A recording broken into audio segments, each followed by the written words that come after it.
अथ एकादशोऽध्यायः। अर्जुन उवाच मदनुग्रहाय परमम् गुह्यमध्यात्मसञ्ज्ञितम् यत्त्वयोक्तं वचस्तेन मोहोऽयं विगतो मम। भवाप्ययौ हि भूतानां श्रुतौ विस्तरशो मया त्वत्तः कमलपत्राक्ष माहात्म्यमपि चाव्ययम्। एवमेतत् यथार्थत्वम् आत्मानं परमेश्वर द्रष्टुमिच्छामि ते रूपम् ऐश्वरं पुरुषोत्तम। मन्यसे यदि तच्छक्यम् मया द्रष्टुमिति प्रभो योगेश्वर ततो मे त्वम् दर्शयात्मानमव्ययम्।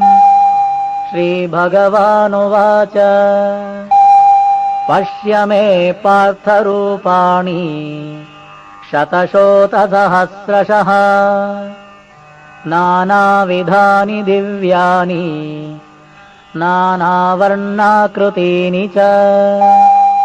पश्यादित्यान् वसून् रुद्रान् अश्विनौ मरुतस्तथा बहून्यदृष्टपूर्वाणि पश्याश्चर्याणि भारत। इहैकस्थं जगत्कृत्स्नम् पश्याद्य सचराचरम् मम देहे गुडाकेश यच्चान्यद्द्रष्टुमिच्छसि न तु मां शक्यसे द्रष्टुम् अनेनैव स्वचक्षुषा। दिव्यं ददामि ते चक्षुः पश्य मे योगमैश्वरम्।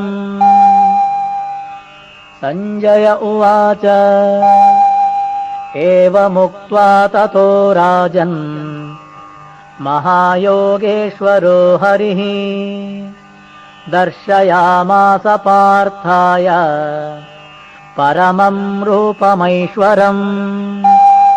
अनेकवक्त्रनयनम् अनेकाद्भुतदर्शनम् अनेकदिव्याभरणम् दिव्यानेकोद्यतायुधम्।